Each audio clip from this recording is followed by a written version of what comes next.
Imos presentar hoxe o número 11 da revista UME e otorgar os premios de investigación correspondentes á convocatoria do ano 2018. E nada, vamos a presentar a revista. Estamos encantados de que estedes con nós hoxe aquí novamente. É unha honra para nós que nos acompañen tamén os autores, para os que estamos inmensamente agradecidos, porque dende o ano 2008 que empezou esta revista ao 2018 levamos 11 números e máis de 100 artigos de investigadores e historiadores da localidade e da comarca que enriquecen, digamos, o patrimonio cultural e bibliográfico do Concello das Pontes e da súa comarca.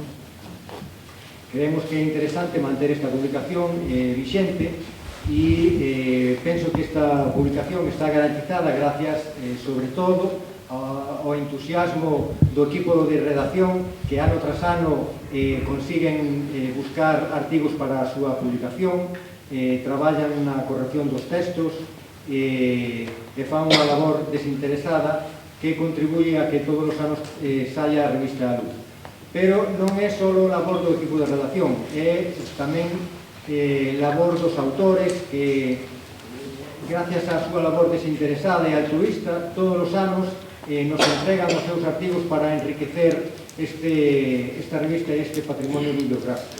Autores aos que estamos inmensamente agradecidos porque adican moitas horas da súa vida persoal e incluso laboral para buscar información en arquivos, facer entrevistas e realizar fotografías para achegarnos eses artigos tan maravillosos que todos os anos vos presentamos.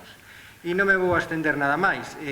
Esta revista cumple unha labor de investigación, pero tamén unha labor de pedagóxica e divulgativa para presentarlle ás nosas novas xeracións de ponteses como foi o noso pasado, como é o noso presente, que nos van a permitir deseñar o noso futuro.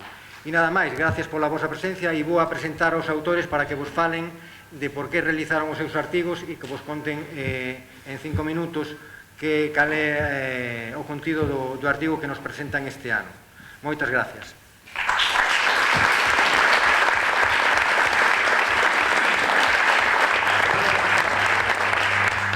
Vou a pasar a presentar os autores. O primeiro, vou a seguir o orden que teñen na revista, é José Manuel Yáñez Rodríguez, que nos presenta este ano un artigo que levou o premio de investigación o ano 2017 e que leva por título Enxeño e técnica, historia de dous aproveitamentos hidroeléctricos no río Eume. José Manuel. Bueno, non sei se se escoita ben. Boas tardes a todos, moitas gracias por estar aquí. En primeiro lugar, o que quero facer é darlle as gracias ao xurado que tuvo a ben otorgar o premio e, como non, tamén os parabéns aos meus compañeiros de premio do ano pasado. O traballo que fixen foi a historia de dous aproveitamentos moi vencellados aquí a comarca do Eume, como é o aproveitamento da central, da illa central da Aventureira e o salto do Eume, a presa do Eume, que está aquí no concello. Bueno, isto ten unha explicación. Cando eu fixen fai uns anos a tesis de doutoramento, pois, sobre o mosteiro de Cabeiro, en fin, atopeime con unha serie de construccións e empecé un pouco, pois, a investigar toda esta comarca máis a fondo, non?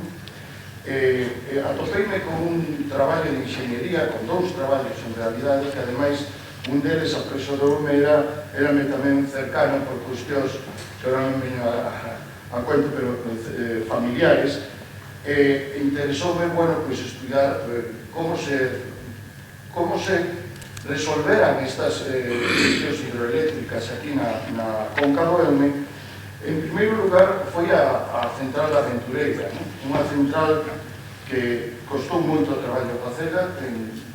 Seguramente moitos de vostedes coñecen mellor que a min o que é toda a carne que vai hasta a central, a cámara de carga, as tuberías de descarga na central, as edificacións de abaixo, e tamén, como non, unha certa chamou a atención a parte do traballo humano e das penurias que supuxo esa central tamén a historia dos 5 directores que tuvo a central, que foron realmente unhas situacións un tanto penosas en canto a como se desenvolveu a súa vida. Todos faleceron de causas, bueno, diferentes, pero de causas non naturais, vamos a decir así. A segunda parte do traballo era a presa do Eume. A presa do Eume, probablemente porque estamos moi perto dela, coñecimos de toda a vida, é unha presa que ten unha historia moi interesante. É unha presa feita por un inxeñeiro que ademais tócame moi cercano. Eu neste momento desenrolo o meu traballo na Diputación da Coruña como xefe do Servicio de Arquitectura, e o diseño desa presa foi dun gran inxeñeiro de camiños, canales e portos como foi Luciano Jordi. Nos coñecemos por Chano Jordi, un inxeñeiro realmente extraordinario, nacido na Coruña, e que diseñou a primeira presa bóveda de doble curvatura de España, que foi a presa de un inxeño de inxeñería como poucos, porque era normalmente hasta ese momento as presas facíanse de gravidade, é dicir, presas máis ou menos rectas, pero que compensaba o empuxe da auga precisamente por ser enormes muros de formigón. Sin embargo, Chano diseña unha presa que ten doble curvatura. Doble curvatura neste sentido e curvatura neste sentido. O que lle chaman presas de boca. Ben, ca temeridade que isto supoñía na inxeniería española, e con cálculos moi complicados e con un certo risco polo trato que ten esas paredes do Eume, a verdade arriscou moito. Eran tempos, como saben vostedes, non democráticos. A presa inaugurouse nos anos 60 e tuvo tamén non poucas vicisitudes, vamos a decir así, con alguna incluso perda de vida humana. Ben, estos dous inxeños representan dúas épocas, o final do 19 e o principio do 20, e o ecuador do século 20. Parecíame que era o mellor sitio onde presentar este traballo en esta revista extraordinaria que está aquí promocionando de un xeito increíble os amigos das Pontes. E, bueno, nada máis que desexo que poda aportar, pois que les gustara. Eu creo que tamén unha homenaxe a xente, moitos das Pontes e da Capela, que traballaron por entón. Moitos das parroquias que hoxe son das Pontes eran da Capela, e moitos traballadores, incluso algún deixou a súa vida ali. Pois vaya este homenaxe a todos os que traballaron neste inxenio hidráulico que debería orgullecernos a todos. Moitas gracias.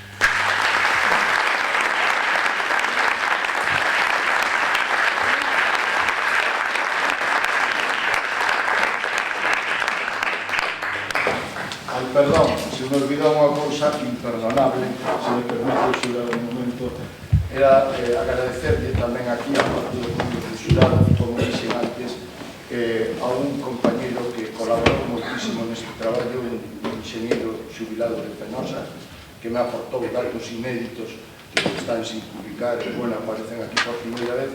E se me permite un apunte persoal, quixera dedicarle este premio a unha persona que disfrutou moito nesta casa onde estamos, na Casa do Peso, porque pasou aquí parte da súa mocidade. Acaba de falecer fai unhas horas, é a miña cuñada Pilar González do Peso, sobrinha do doutor do Peso, que foi médico e alcalde das Pontes e que viviu aquí, e por eso a casa esta chamase Casa do Peso. Moitas gracias.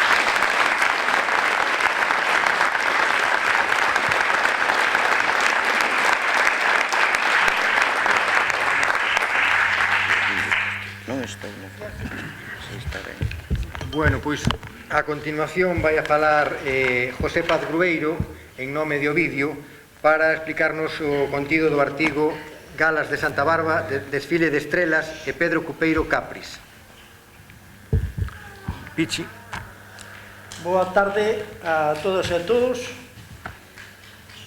Vou a ler aquí isto que me deu o vídeo, ao que lle agradezco a oportunidade de estar aquí, e di así: cando se me propuxo dicir unhas verbas sobre Pedro Cupeiro, non o pensei dúas veces. É un placer falar dun bo amigo e por ende dun gran mestre ao que tanto aprecio. Xa é máis de mitad do camiño. Na súa andaina musical percorreu gran parte da xeografía do noso país, estuvo en Suiza, andou por aí por vários países, e codeouse con primeiras figuras da música, unha delas a queridísima Ana Quiro. Actuacións na televisión de Galicia, foi protagonista de columnas periodísticas, onde se aproveitou a oportunidade de recibir clases magistrales de algún que outro trompetista de fama mundial. Un exemplo foi Maurice André. Aínda hoxe é conocido por gran parte do público, tanto de Ferrol, onde vive, como de Galicia. Ali por onde foi, deixou un bon recordo. Podo vos dicir con gran pesar que o autor do traballo e eu trasladámonos a Ferrol ao seu domicilio, o obxecto de traelo aquí no día de hoxe, pero vimos que non era posible por motivos de saúde. Aínda así, enviamos a todos unha forte aperta. Remato. A definición da valía de Pedro Cupeiro como persoa e como mestre, músico, deuna outro amigo, o cal me permito ler. Pedro Cupeiro fende ao ar un son ledo feiticeiro que nas gorxas pon un nó que as aperta. Son as notas vibrantes da trompeta que xurden baixo a maxia de Cupeiro. Traballo e arte forman a receita dese soar tan doce e milagreiro, ás veces furacán, ás veces vento mariñeiro, e outras brisa morna de mar quieta. Hai intres que, escoitando algunha escala o meu maxín, pregúntase abraiado se é o instrumento que chora ou fala. Non sei se para a música foi nado ou se a música nace ao interpretala este mestre polas musas coroado. Con admiración ao meu bo amigo e bruxa da trompeta, Pedro Cupeiro. Este é feito por don Víctor Piñeiro Pena. Mandarvos unha aperta moi grande de parte del que nos deu o domingo pasado ao Vídeo García Pazos e a mí, no seu domicilio en Ferrol.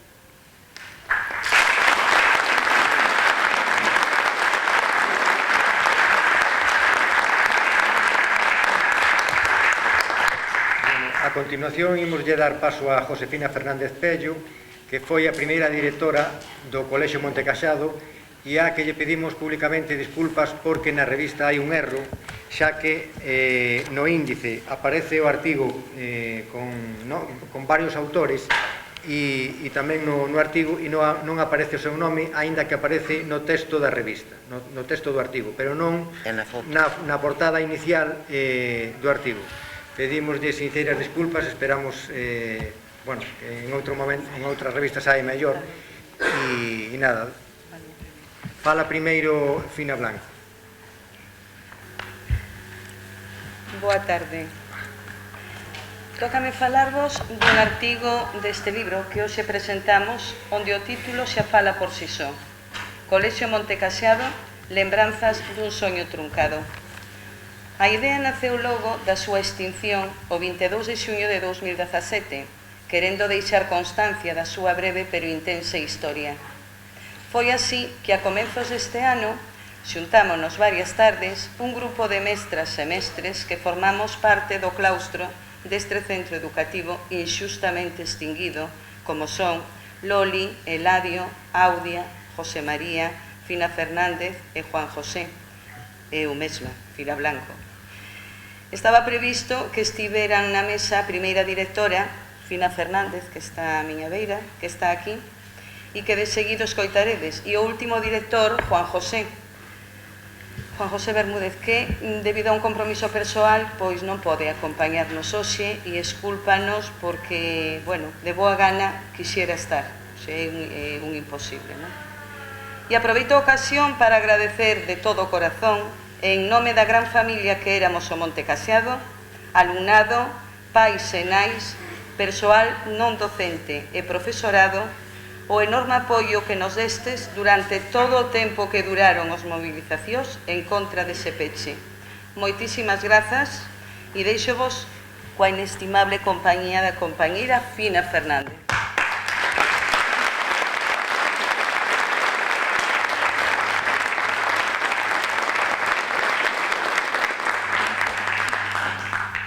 Hola a todos.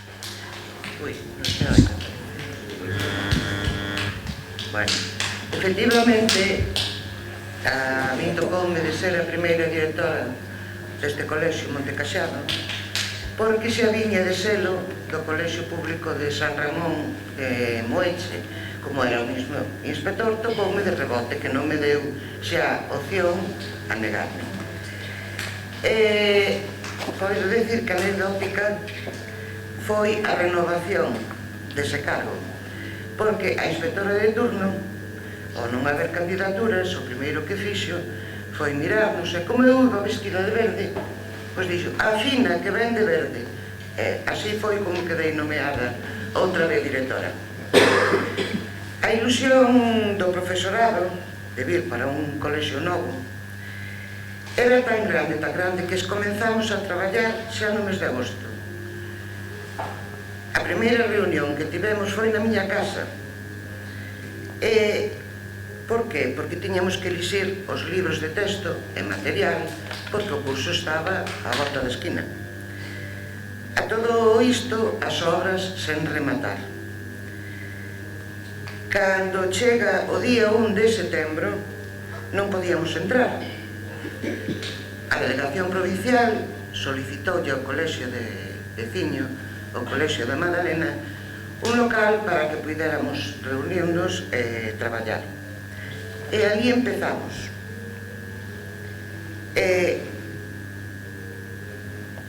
Empezamos, pero hai que dicir que foi paradóxico. Empezamos a traballar na Madalena todos os mestres e acabaron todos, mestres e alumnos, sendo parte da Madalena. O sea, Montecaxado pasou a ser a Madalena. Eran moitas as inquedanzas do profesorado para crear un centro que tivese identidade propia. E así chegouse coa iniciativa de José María ao Museo Etnográfico, do que xa non podo falar, pois está aquí o seu dono e sería quen de facelo moito mellor que a min e expoñeramos a continuación a súa continuidade. Este foi o primeiro sinal de identidade do Colexio Montecaxado. Algún tempo despois chegou o segundo, a creación dun escudo propio mediante un concurso a nivel de todo o alumnado da segunda etapa de todos os colexios da localidade, que no gañou foi unha alumna do Montecaxado, María del Mar Bella Sotero, e o lema era o saber e camiño da liberdade. Chegou o terceiro, AMA, Aula de Medio Ambiente, coa súa tartaruga como mascota. A iniciativa foi de Miguel Anxo e despois a continuidade, cando el foi trasladado, de Fina Blanco, que exerceu de coordinadora 15 anos. Acadáronse grandes feitos e premios, como participación no programa de Voz Natura de La Voz de Galicia, no que gañaron o primeiro premio Galicia e o segundo premio provincial.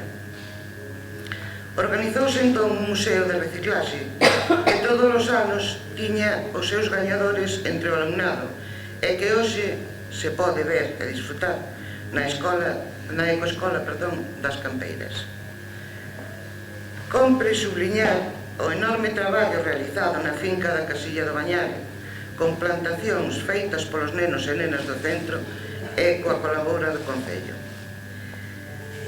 Tanto o museo como a AMA deixaron pegadas imborrables no alumnado e no profesorado. Sinto que non este aquí Juan José, pois a min tocaronme os bons anos do colexio, pero a el tocoulle de vivir perdón, pero emocionome, tocoulle de vivir bos anos, pero tamén de sufrir todo o peor. Claro está que todo o profesorado dese momento tamén o sufriu, pero el, por ser director, tivo que aguantar a mala educación dos seus superiores, que chegaron incluso a faltarlle o respeto e ofendelo, ata que un compañeiro lle chamou a atención e chamouno a educación, a un deses superiores que nin tan sequera lle pediu disculpas. De aí xorde o título do artigo, Lembranzas dun soño truncado, pois de non ser por este capricho duns desalmados, a duración do centro non sería de 33 anos e menos 3 meses, seguiría coa súa andaina e o seu bo facer. Todo isto e moito máis, podedes lelo no libro, aunque non se poda recoller todo ni nomear a todos os que quixéramos. Non habería páxinas suficientes. Recollemos un pouco da súa historia, curta pero intensa, e agardamos que vos guste e que teñades en conta que nin somos escritores nin xornalistas. Grazas e non esquezades nunca que en As Pontes houve un gran colexio, o Colexio Monte Cachado.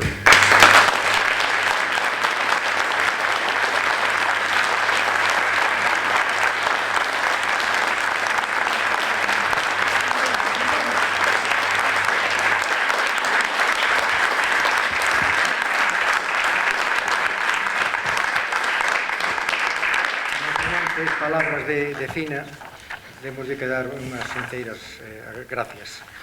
Pasamos agora a darlle a palabra a Xosé Carlos Breixo Rodríguez, que nos fala do seu artigo sobre a importancia do camiño do territorio na antigua rede viaria de Milleiros, Aras, Deuses, Castros, Portos e outros asuntos. Bueno, boas tardes. Primeiro, se me permite, darlles as gracias por moitas cousas. Primeiro, porque eu son colaboradores que levo desde que saiu esta revista e este ano tamén estou aquí. Eso é unha boa noticia para todos. Unha, porque estamos, e dúas, porque a revista sigue viva e vai nos seguir durante moito tempo. Xa pasaron 10 anos e os froitos foron magníficos, maravillosos. Acordarme tamén, como non, durante esos anos eu fixen amistades aquí nas Pontes. Agora, cando cheguei aí, saludámonos de corazón con moitos dos amigos que fun facendo e que foron leendo os nosos traballos gracias a esta publicación, a esta revista UME. Tamén me quero acordar un pouco dos fundadores, os que estuveron no principio, e tamén deses colaboradores e colaboradoras que algúns por razón de idade xa non están aquí, outras porque se foron indo diante, como nos diremos todos, e quixera tamén acordarme, porque estes anos foron non somente a publicación na revista UME, sino despois, ou antes, pois unha charla animada, un intercambio, etc.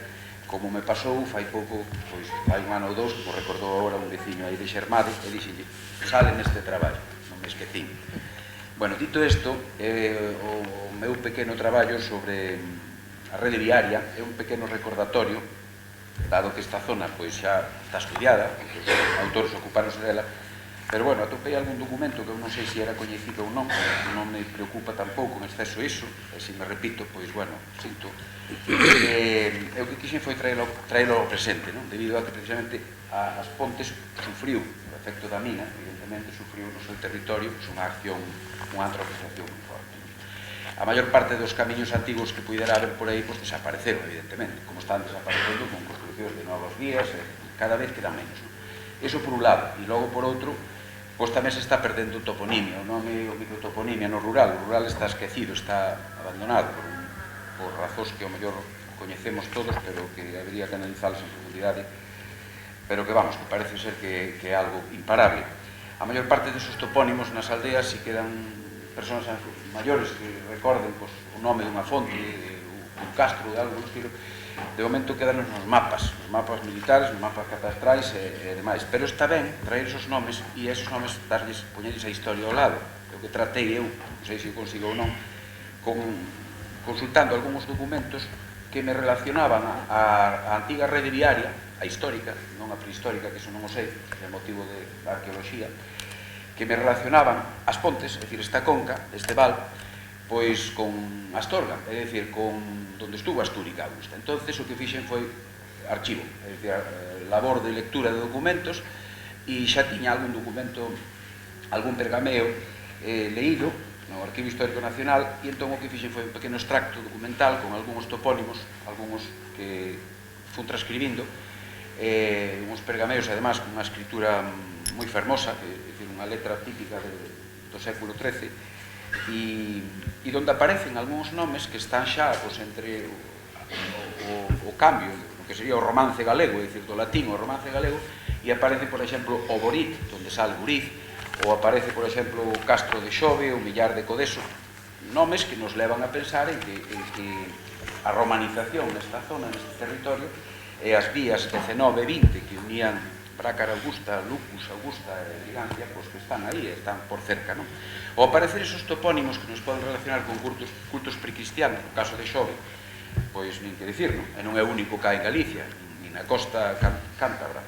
Entón, aquí evidentemente apareceron aras, algúns arqueólogos xa as publicaron, as fontes, e comentáronas, e tamén pasa outro tanto que a zona de, creo que de Buriza e de Parga, e entón eu que fixen foi un estudio para traer aos nosos días e para que a xuventude, os rapaces, as escolas, os institutos, que isto non van a topar en internet salvo que se lles colgue, se me permite, non? Pero que disfruten do formato papel e que se queren coñecer o pasado e a historia do seu territorio, pois poden atopar e axudar ademais a ampliar esos coñecementos históricos. Nas pontes sei que hai vos historiadores e vos arqueólogos, non vou aquí a descubrirles nada, ni moito menos.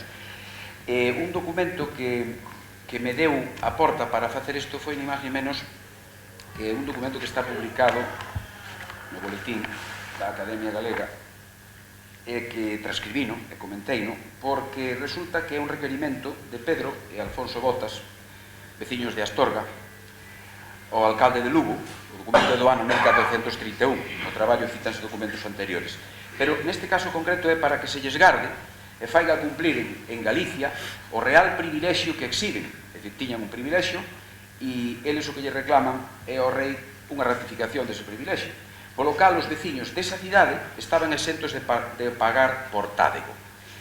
Neste documento, só lles vou a ler a relación que, digamos, o párrafo que fala daqui, e a eses mercadeiros, veciños de Astorga, que frecuentaban e comerciaban, fixeron durante séculos, además a familia Botas quedouse por aquí, pois un privilexio para que puderan mercadear libremente.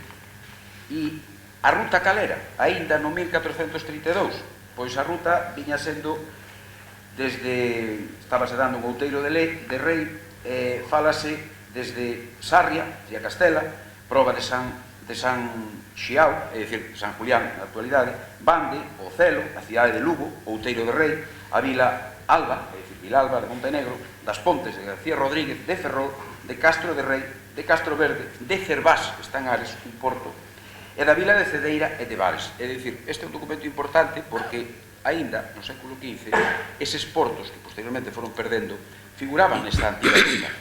A familia Botas despois fixen un seguimento e, bueno, para saber onde eran, formaban parte dos moitos mercadeiros que viñan desa zona, Astorga, Bañeza, os Maragatos, apelidos que se quedaron moitísimos por aquí, e que frecuentaban Galicia desde seguramente facía varios séculos antes, posiblemente xa os seus antepasados. E dos camiños prehistóricos, pois, bueno, queda traballo para facer, e como hai moitos castros, e moitos aparecen estes datos, simplemente convidar ás institucións, creo que está aquí o alcalde e presidente da Diputación, se poden que colaboren con todos aqueles que teñan ganas e interés, porque a arqueoloxía é algo que nos pode revalorizar o patrimonio histórico e o patrimonio prehistórico na comarca, e deso, afortunadamente, ainda nos queda moito. E do resto, nada máis. Moitísimas gracias.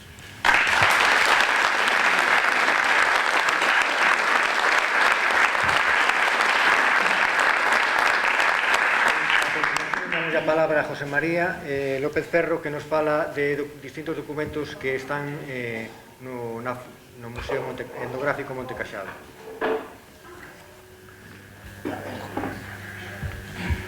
Hola, boa noite.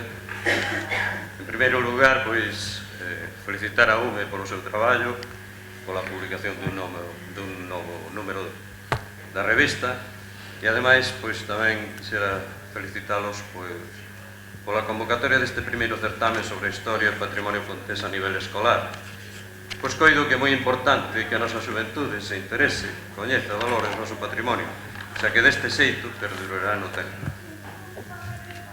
Con respecto ao artigo que se comentou hai un pouco do Colexio Montecasado, decir que para min, e penso que para a maioría dos compañeros que están hoxe presentes aquí, foi un honor e unha fachenda ter formado parte daquel primeiro grupo de mestras e mestres que botaron a andar o colexio. Con respecto ao artigo que hoxe se publica na revista, é a documentación do Museo Etnográfico. Eu penso que é un aspecto pouco coñecido do Museo Etnográfico, que son os documentos. Cando falamos de documentos, instintivamente pensamos en papéis escritos, mas por documento enténdese que é unha testemunha material dun feito, un acto realizado en funcións por institucións ou persoas físicas, jurídicas, públicas ou privadas, registrado nunha unidade de información en calquer tipo de soporte, papel, cintas, discos, fotografías, moedas, billetes, etc. Na lingua natural ou convencional. É unha testemunha dunha actividade humana fixada nun suporte dando lugar a unha fonte arquivista, arqueolóxica e audiovisual, etc. Polo tanto, fotos, discos, selos, moedas, billetes, tamén son documentos. Ben, pois, no Museo Etnográfico temos documentos variados, e neste artigo presentas algúns deles, que tampouco vou a desvelar, porque prefiro que leades o artigo e que os atopedes aí. Para os que teñades a miña idade, un chisco menos ou un pouquinho máis, seguro que vos traerán lembranzas da xuventude. Por exemplo, hai unha foto da festa de Corpus, cando se celebraba na praza da igrexa. Unha coplilla daquelas que vendían polas feiras, titulada El hijo del penal, moi interesante e moito mellor casi que unha telenovela. Parte do borrador da historia das Pontes de García Rodríguez, don Enrique Rivera Rouco, e non vou desvelar máis. É unha primeira parte, o que quere decir que pode haber unha segunda, se Deus quere. Agardo que vos guste e tamén que en breve os podades ver no Museo Etnográfico na Vila. Moitas grazas e ata a próxima.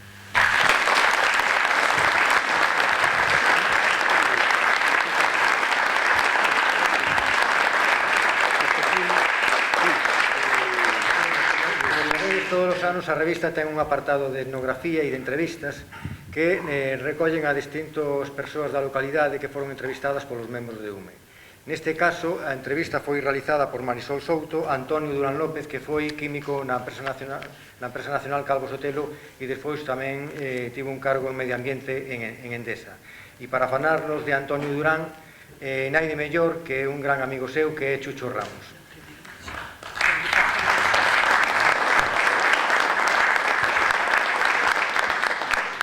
Boas tardes e moitas gracias a Marisol por cederme o lugar que en teoría lle tiña que corresponder a ela, porque ela foi a que escribiu o artigo. De todas maneiras, xa digo, para mí é unha honra falar de Antonio Durán, que é unha persona que entendo eu que é desas que pasan pola vida dunha maneira sin levantar demasiado alboroto, pero con unha grandeza humana e en este caso de máis técnica fora do normal. Non vou entrar en demasiados detalles da súa vida porque está escrita en parte aquí, pero sí quero decir algunhas cousas. Naceu no ano 33 en Santiago, 1933, por suposto. En Santiago fixo toda a súa, digamos, a súa formación entre o Colexio Xelmírez, creo que era de Santiago, e despois na Universidade de Santiago. Tuvo unha breve estadía en unha universidade inglesa, creo que era Glasgow, non, se fora Glasgow sería escocesa, pero non recordo ben. Finalmente, tiña baixo dirección dun catedrático como era o señor Rivas, de Ignacio Rivas Marqués, de Química Orgánica, e tamén tiña como compañeiro a Alonso de Lama. E Alonso, digamos que foi contratado por Encaso, pola Empresa Nacional Calvo Sotelo en aquel momento. Por certo, a Empresa Nacional Calvo Sotelo de Combustibles Líquidos e Lubricantes. Sempre me chamou a atención por que se chamaba así, pero despois de investigar un pouquiño é que a primeira intención despois de acabar a guerra aquí en España era o medo do sistema a quedarse, aquí non había combustibles líquidos, non había petróleo, a quedarse sin petróleo, que era un problema que a Alemania nazi sufrira. E entonces xa desarrollaran unha tecnoloxía para fabricar combustibles líquidos a partir do carbón. E entón a primeira idea era realmente esa. Realmente a primeira idea era co liñito que había aquí fabricar combustibles líquidos ou incluso combustibles gaseosos. O que pasou é que, bueno, empezáronse a facer probas, pero non é que foran nin ben nin mal, é que veuse que, digamos, o bloqueo internacional que supoñía o sistema, o réximen de Franco que iba a ter lugar, non foi tanto. E entonces a cousa decantouse, a importación de petróleo era boa, decantouse por facer unha fábrica de fertilizantes. Pero, bueno, isto é un inciso, que era algo que se necesitaba. Entonces, bueno, Antonio Durán foi chamado por Alonso de Lama para vir a axudarlle, porque o traballo era moito, en unha empresa que era, eu creo que o soño de calquer aficionado á química, aficionado no sentido de querer profundizar na química, porque era, digamos, desde sacar a partir do nitróxeno da atmosfera amoníaco e finalmente un fertilizante. Pero, bueno, e isto foi o que se fixo. Eu creo que Antonio Durán debeu de chegar aquí polo ano 60, máis ou menos. Aquí hai xente que o atoparon por primeira vez e máis ou menos por aí debeu de ser. Digo que esa fecha non teño moi concreta, non sei. E atopouse con un equipo humano moi novo que xa empezara antes a formar Alonso de Lama e que tiñan, digamos, unha formación moi importante, moi forte.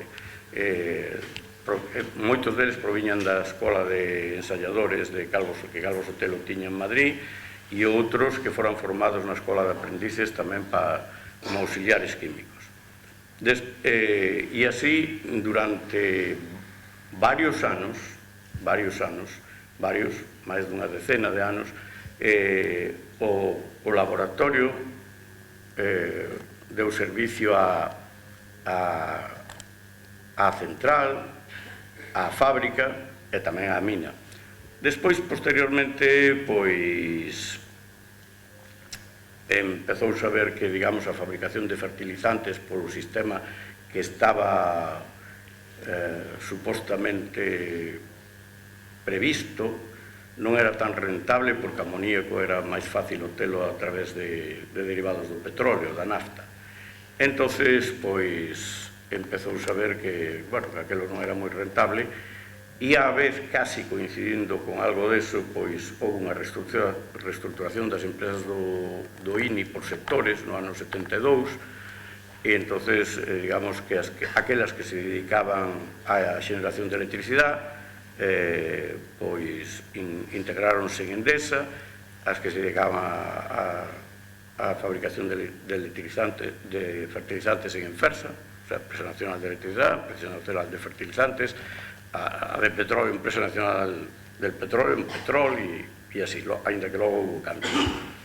Finalmente, pois, aquí quedaron, digamos, dúas empresas, unha que, para que se decidiu construir unha central que era en aquel momento a máis grande de España, funcionando en base a carbón, que por certo foi unha decisión creo que arriscada e brava, non?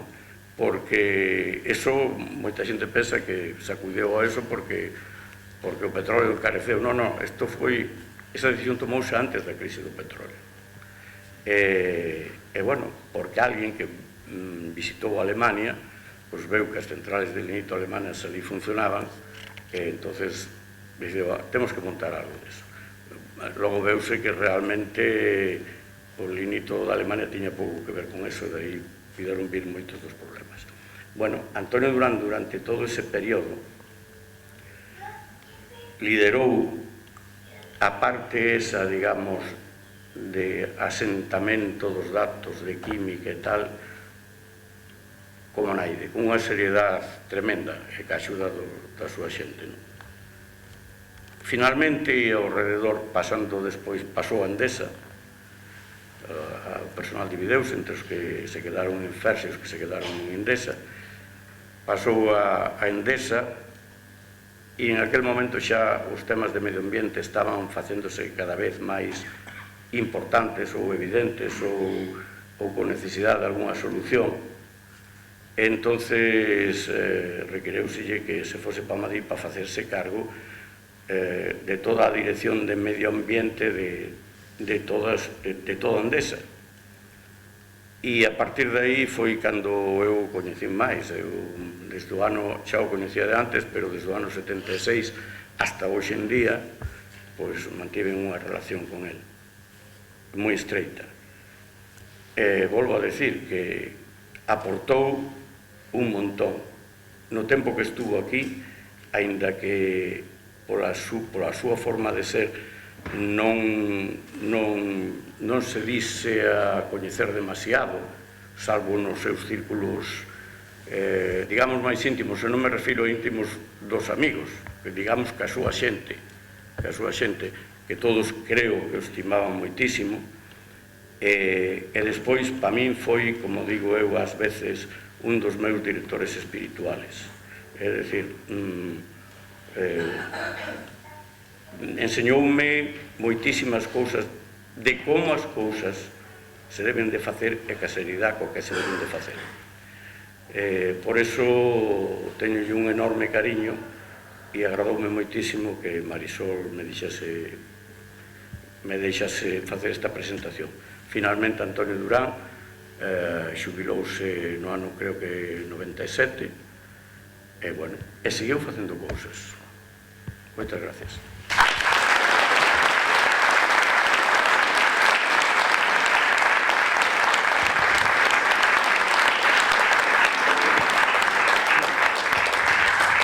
A continuación, para falarnos das entrevistas a Antonio Durán e a Ladio Pico Romero, que van a continuación na revista, vai nos falar Marisol Souto, que foi a entrevistadora e a autora do artigo. Hola, boas tardes a todos. Gracias por estar aquí, un ano máis vendo a luz outra nova revista. Encantada de que vos guste, porque senón penso que non seguiríades acudindo a este sitio. Antes que nada, non sei, por se acaso vou no pedir públicamente disculpas, non sei se é un erro meu o que falte fina, non sei. Como maquetadora da revista, se é un error de maquetación, asumo a responsabilidade e pido disculpas públicamente. Vou de incógnito, non te preocupes. Non, un momento. Todo o mundo das Pontes sabe o traballo que fixo Fina, non só no colexio desde o primeiro momento hasta o último día, e non sabedes se é un erro meu, a verdade, a rabia que me daría. Si é un erro meu, perdona. Non só no colexio, sino tamén na fundación do Museo Monte Casado. Todos sabedes que durante tantos anos foi unha das loitadoras, foi unha das primeiras que puxo o seu interés, o seu traballo sempre desinteresado, e a todo o mundo lle gusta que lle reconozan o seu traballo. Entonces, por nada do mundo me gustaría a min sacarlle a súa valía. Quede de antemán que as mías disculpas se é que non sei, se o comprobarei, un erro meu. Pero, bueno, na medida que se poida susanar, inda que seña escribindo a má o teu nome, Comprométome a poñelo en todos os libros, Despois do que dixeches, chica, non sei. volvete a equivocar porque me acabas de chufar moito. No, é verdade, é verdade. É que non sei, pero si é, asumo. Nada, tranquila. Simplemente decir que bueno, naide que como a Chucho para presentar a Antonio Durán, solo quería ler para que vexades como é esta persoa un correo que me mandou esta mañá e que me fixo moita ilusión porque el sei que estaría encantado de estar aquí con nós, pero por motivos familiares non puido ir. Dime, hola Marisol, creemos que al haber llegado a esta nueva edición de vuestra revista Una Historia, al cabo ya de 11 años de una creciente y constante mejora en todos sus aspectos, realmente es casi una obviedad el felicitaros. En primer lugar, a todos los que hacéis posible, pero en cambio sí resulta oportuno desearnos a todos los que tenemos la suerte de acceder a ella su continuidad futura. Acostumbrados a las grandes cifras y a las grandes actividades industriales, a veces espectaculares, desarrolladas en Aspontes, vuestro tratamiento humano y humanista de su historia y también de su pequeña historia y de la vida de esa, para nosotros, entrañable población, ayudarán a mantener siempre en un primer plano esos recuerdos. Nos hubiera gustado asistir a la presentación, pero en cualquier caso, queremos recordaros en este momento y enviaros a todos un fuerte abrazo con los mejores deseos para el futuro. Pili y Antonio. Este home é así, é todo, é que, como di Chucho, é que é un home que se fai querer. Así que, desde aquí, o meu abrazo para Antonio.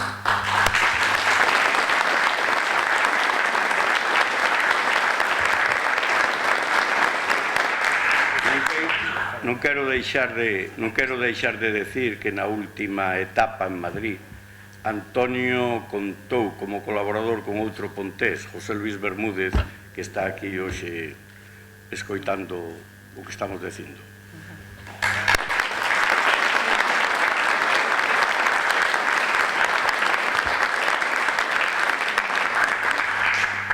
E agora quería presentar a Eladio, que penso que non fai falta presentarlo aquí nas Pontes porque é toda unha institución.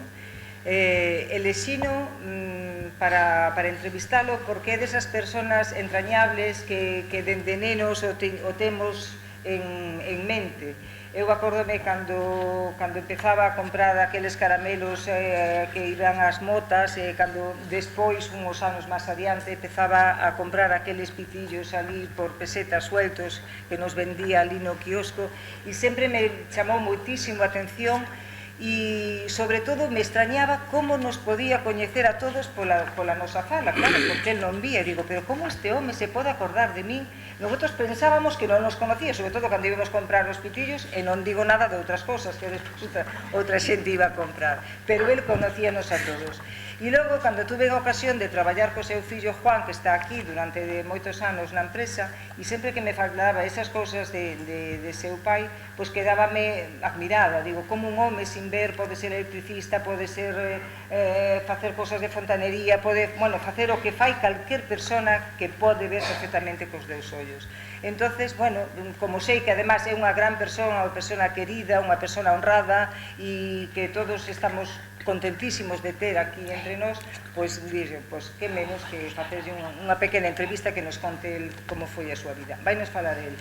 E decía Yáñez antes que nesa central pasaron moitos accidentes. A ceguera de Eladio foi nesa central. Entonces, mira, a veces como se xuntan as historias e as vidas. Nada, cedo ya a palabra a Eladio e gracias por deixarme entrevistar. Gracias. Gracias a todos. Eladio.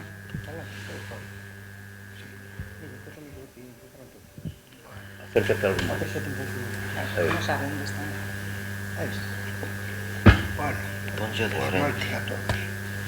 Darles grazas a Marisol polo ben que me estuvo situando ahora. O sea que ainda se acorda de cando eu te vendía as pipas e os caramelos e os petillos sueltos. Nada máis, o sea, dar as gracias a todos ustedes, a todo o pueblo das Pontes, que vino 59 aquí, foi moi ben acollido, todo o mundo me apreciou, e bueno, que Era un pueblo pequeno daquela, pero conocíamos máis todos os que nos conocemos agora, porque agora o pueblo é máis grande e se dá moito máis que conocer. Pero daquela sí nos conocíamos todos. E nada máis. Dar as gracias a todo o pueblo das Pontes polo ben que me acolleron, os amigos que tiña aquí, que algo xa falleceron, nada máis.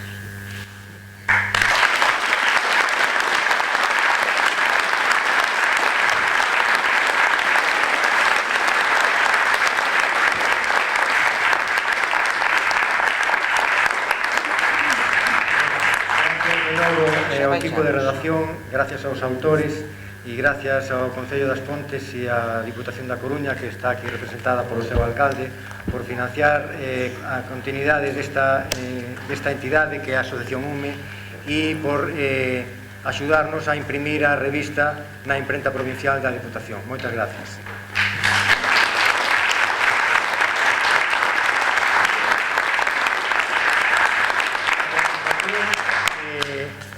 Me acompaña aquí Esperanza Piñeiro de San Miguel, que é unha das membros do xurado que axudou a avaliar os traballos presentados a este terceiro premio de investigación, e vou a decir os nomes dos premiados e a continuación subirán a darnos unhas palabras e explicarnos cal é o contido do seu traballo. O primeiro premio foi otorgado a José Manuel Yáñez Rodríguez co seu traballo As Pontes Históricas, de autor e de autor anónimo no Concello das Pontes. E o segundo premio foi otorgado a María Belén Vázquez Braje co título Lembranzas do Freixo, os muiños esquecidos. Nos vai a falar Esperanza un pouquiño do traballo tanto de José Manuel como de Belén.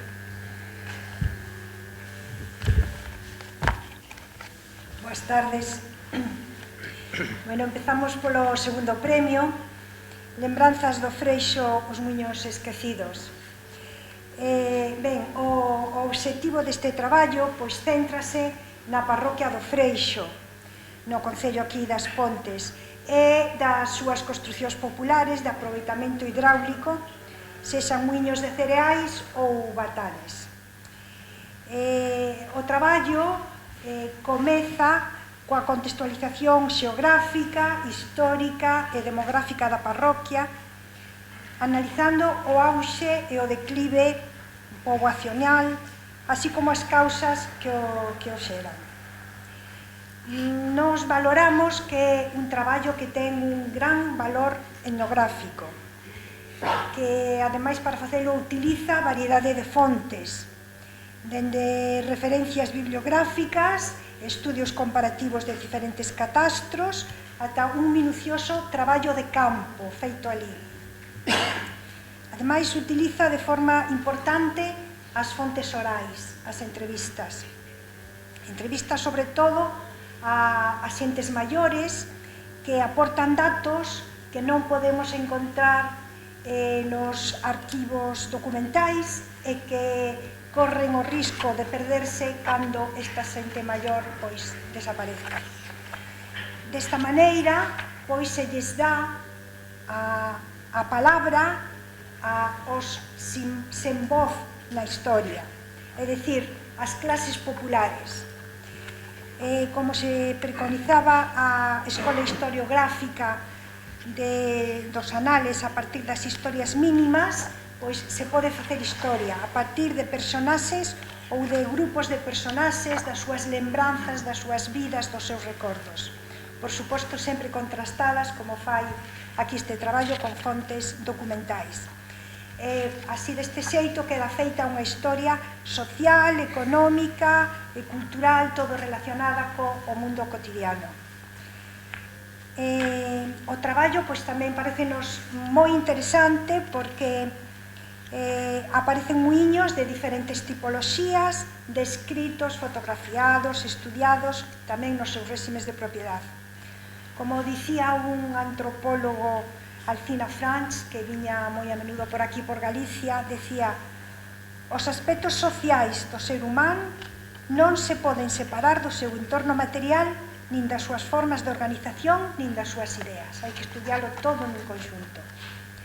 E por último, Este traballo pensamos que ten unha gran importancia para poñer en valor os restos que existen no patrimonio arquitectónico popular das Pontes, para denunciar tamén o seu mal estado de conservación en alguns casos e para facer un chamamento á súa recuperación, á súa rehabilitación, evitando así que desaparezcan. Entón, enhoraboa a María Belén Vázquez.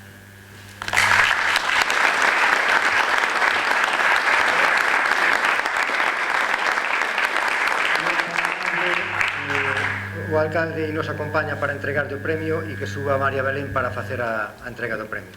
Valentín, por favor.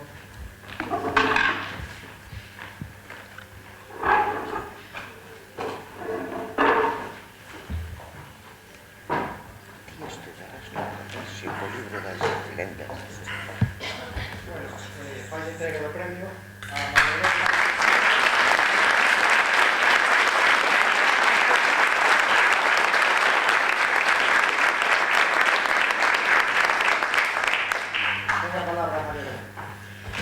Muchas gracias a todos. Bueno, yo voy a explicar un poco el trabajo, pero creo que lo resume muy bien aquí ella. Bueno, lo que quería decir era que de hace mucho tiempo que estamos presenciando una dramática situación del entorno rural, un descenso de la población muy acusado, con una estructura demográfica muy envejecida y en donde Galicia es la cabeza o es la que lidera este descenso dentro del territorio español. En este sentido, Freixo es un ejemplo vivo que representa esta realidad, pero yo creo que esta característica dramática, como dije antes, no es lo más importante. Yo creo que lo más importante es lo que se cocina detrás de esto. Es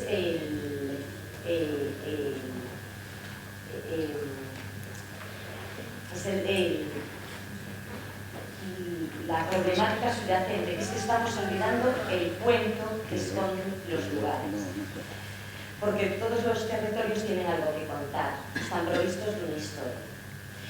Y en este caso, cuando los lugares se quedan vacíos, como Freixo, y la gente joven se va a vivir a un entorno urbano, porque a lo mejor quieren dejar atrás la tradición, porque la tradición es sinónimo de atraso y ellos quieren avanzar, quieren modernizarse, quieren progresar. Esta gente joven va a aportar una nueva generación que ya no va a tener ese referente rural. Entonces es en este proceso en donde se pierde el cuento. El cuento se va desdibujando. Así deja de mirarse hacia el rural y de darse importancia a este cuento, que se pierde, y sin él el territorio pierde su belleza y su identidad cultural. Y la historia construida a través del tiempo entre las personas y su relación con el medio natural. Además, este cuento nos ayuda a comprender y a aprender sobre nosotros mismos y nuestra relación con la naturaleza. Entonces, un poco yo con este trabajo y a través del molino, porque el molino es un elemento constructivo muy importante en la parroquia de Freixo, de hecho queda reflejado en el alto número de molinos que nos encontramos, hay inventariados unos 30 molinos y 2 batanes, un batán de lienzo y otro batán de telas de buriel. Las telas de buriel eran un tipo de paño muy tosco que utilizaba la gente humilde y los ganaderos. De hecho, el cuento de estos batanes ya está desaparecido. Simplemente quedan material como mantas de hace muchísimos años, 500 años de antigüedad, pero ya nadie recuerda el uso de esos batanes. Entonces, bueno, esta era la idea, recuperar el cuento y yo poder contárselo a mis hijos, porque me gustaría que supieran estos cuentos, ¿no? Porque al final es nuestra memoria. Y el molino, tanto en su función productiva, porque está implicado dentro de un proceso que va desde la siembra hasta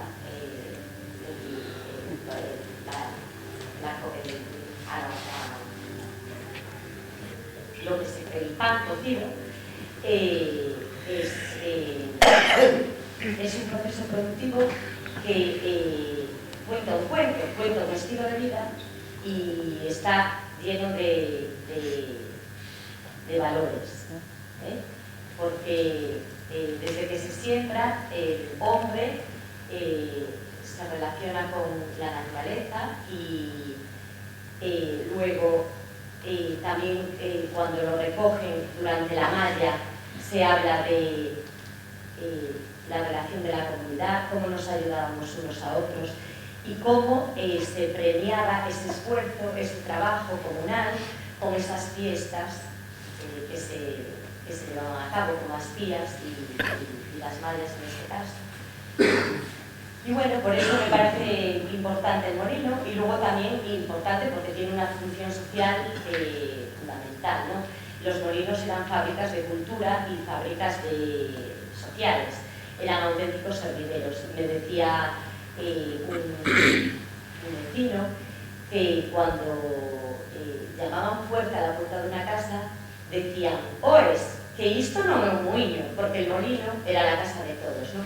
Sobre todo los molinos, porque hay dos tipologías de molinos en función de la propiedad, el feixo, y unos son los comunales, los que eran propiedad de los vecinos, y otros son los molinos de maquia, que eran propiedad de una persona y lo que hacía era moler el cereal para un vecino a cambio de una cuota que se pagaba en especie.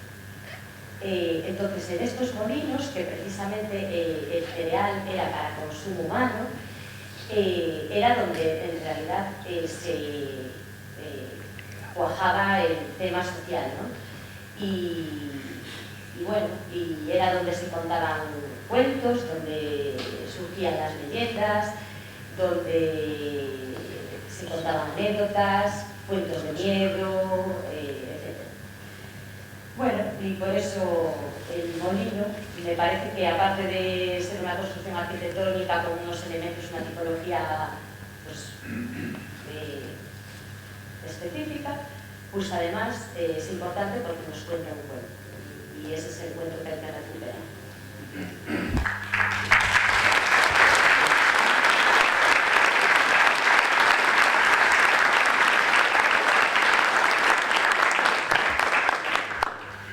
Bueno, por último, ya para terminar, quería agradecer a Silvia Blanco el poder estar aquí, porque ella me dio la oportunidad de poder poner en práctica mi vocación, por su optimismo, por su positividad y porque siempre tiene palabras de ánimo.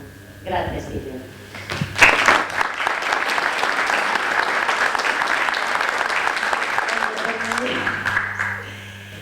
También quería agradecer a Toñito y a Marisol, porque fueron ellos los que me abrieron las puertas de Freixo y bueno, sin ellos no podría haber llegado allí, a donde llegué, y por acompañarme en estas aventuras, que fueron muchas, por andar entre los tochos y bueno, y así, y a todos los vecinos, por supuesto, que me abrieron su casa y que me invitaron a comer, a merendar y que, bueno, son los verdaderos protagonistas de esta historia. Muchas gracias, de verdad.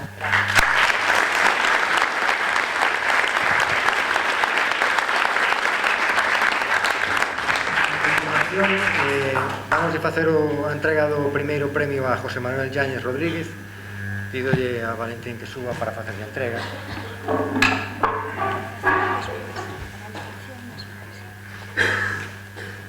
Sí.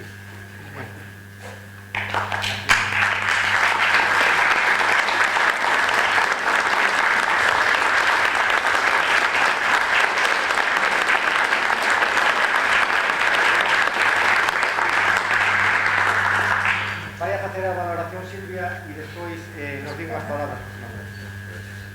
Bueno, espera, perdón. Sí.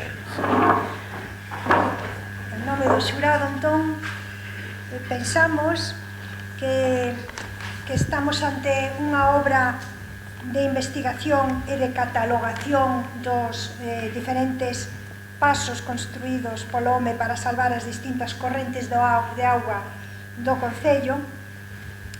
Este traballo, pois, pon de relevo a importancia que teñen as augas, os ríos, os regatos e, sobre todo, o río Eume na historia das Pontes e na súa configuración espacial.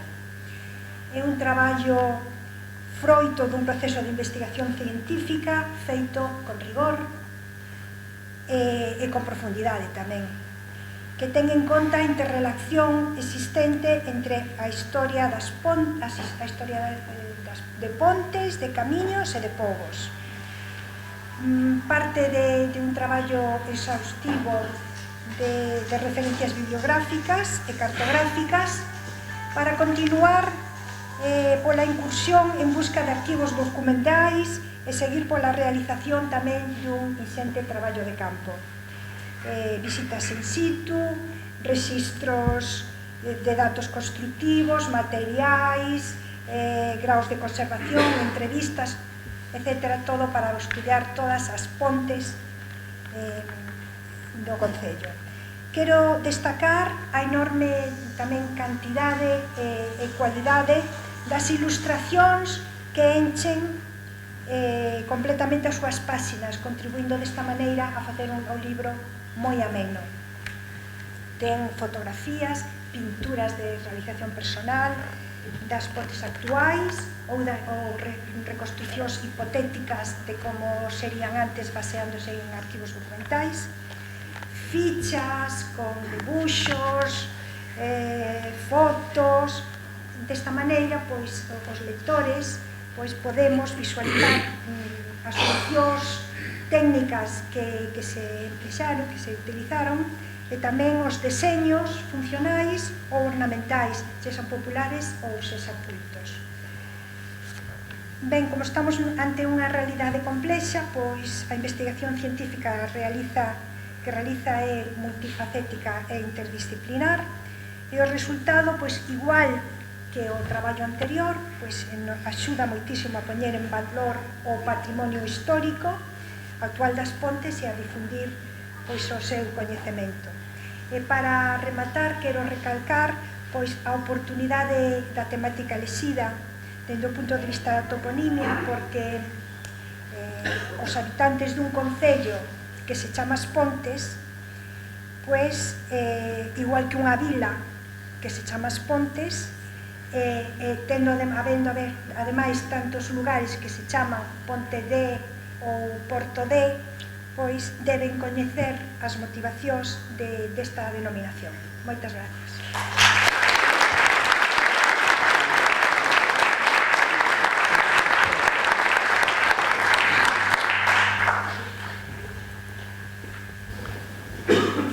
Pois agora nos acompaña José Manuel para darnos unhas palabras e falarnos do seu traballo.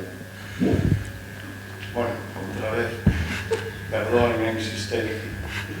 Bueno, en primeiro lugar, quería darlle as gracias, como non, ao xurado, aos amigos das Pontes por esta magnífica labor, repito, que xa dixen antes, de promoción dos valores do Concello das Pontes, da comarca do Eume, en definitiva, e, como non, ao meu querido presidente, porque, bueno, é un placer, non o coñecía cando chegou á presidencia da Diputación, incluso creí que era arquitecto, o sea que, fíjate que despiste tiña eu, non sei se recordará a anécdota, pero sí, cando nos veo a visitar planta por planta, desde entón, pois teño que decir que dá gusto levantarse pola mañá para ir a traballar cedo, porque con xente así que valora o patrimonio, eso é un feito, pois alegrome moito. Quería decir en canto ao meu traballo que é un traballo feito pois desde o convencemento que teño de que se hai un concello de Galicia ou do Estado español que este vencellado ás Pontes ten que ser o Concello das Pontes. Dicía un día o presidente que a marca as Pontes, entre outros moitos valores que ten o Concello das Pontes, ten que ser tamén polas súas pontes. A membro do xurado que tan amablemente analizou, fixo a glosa do traballo, pois así vexo que tamén o valoro. Teño que dicir tamén aquí que gracias a que outra xente abriu tamén camiños de cara ao coñecemento das pontes. Entre eles está o profesor Carlos Breixo, que fixo un excelente traballo que cito no traballo, como tamén a Carlos Fornos, como non, que adiantouse en este tipo de investigación. O traballo ten como 3 ou 4 partes. Non me quero olvidar de unha persoa ao final nos agradecementos que xa se citou agora e que é, desde logo, para min un dos, como dicía un día o presidente, un dos cracks do Concello das Pontes, que é Toñito Castro, que tanto me axudou no seu conocemento.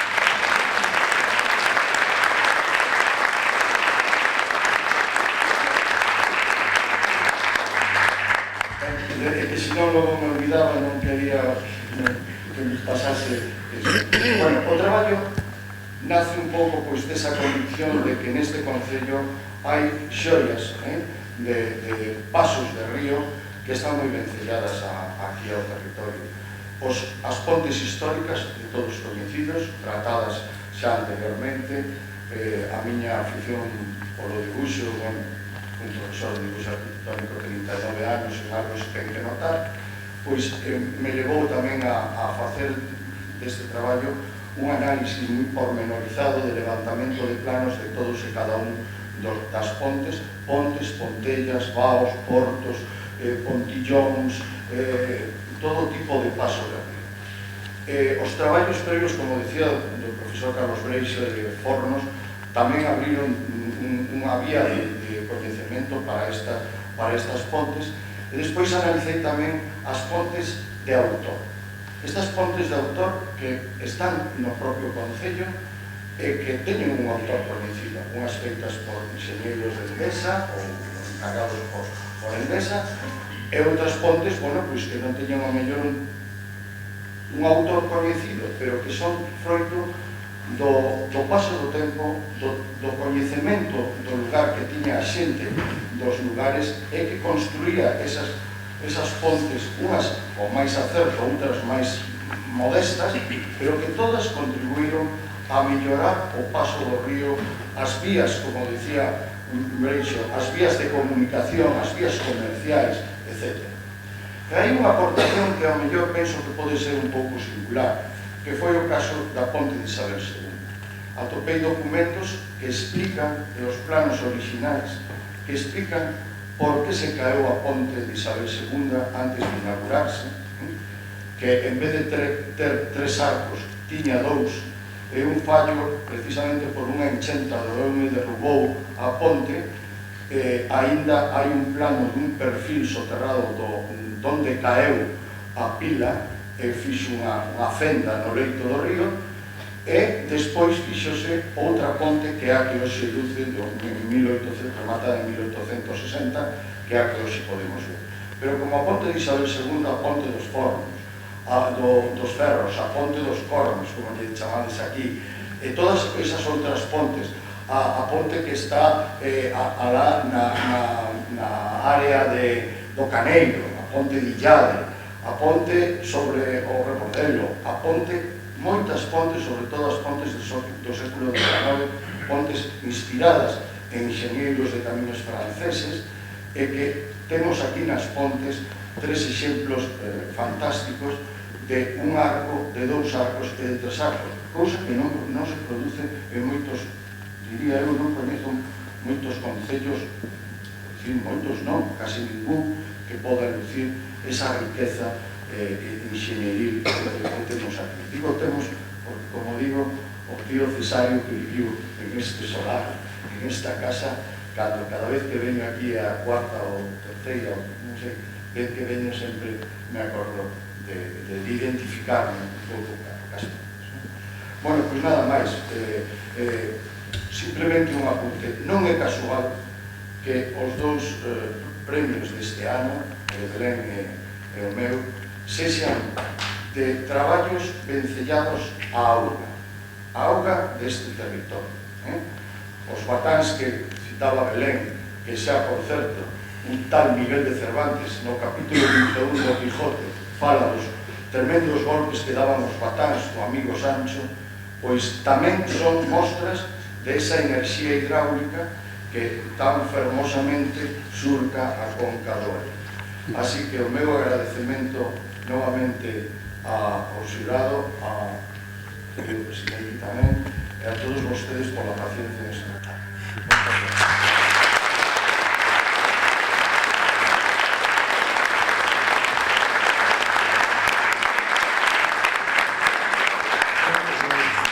Moitas gracias de novo pola vosa presencia e damos por rematado o acto. Podedes recoller un exemplar para levar para as vosas casas. Esperemos que vos guste e nos vemos o ano que ven. Felices festas. Gracias.